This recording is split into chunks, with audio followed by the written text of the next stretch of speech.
It's possible to model flow segments for HVAC and piping.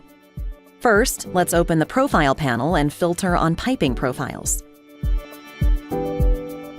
We'll drag and drop a profile onto the modeling area and start drawing flow segments, as if we would draw lines in 3D.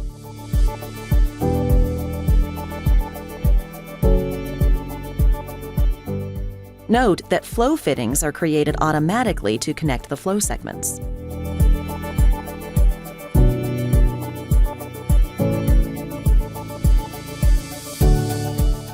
To be able to manipulate the segments easily, we'll turn on the selection of sides and ends in the toolbar. We can now use these abstractions of the side faces to drag pipes to another location, or use the end grip to give the pipe a different length or orientation.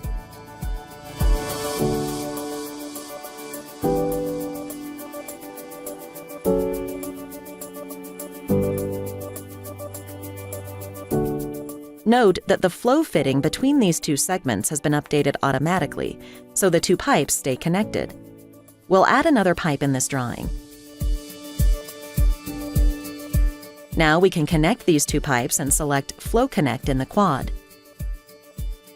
Pressing the Control key gives you different options to cycle through.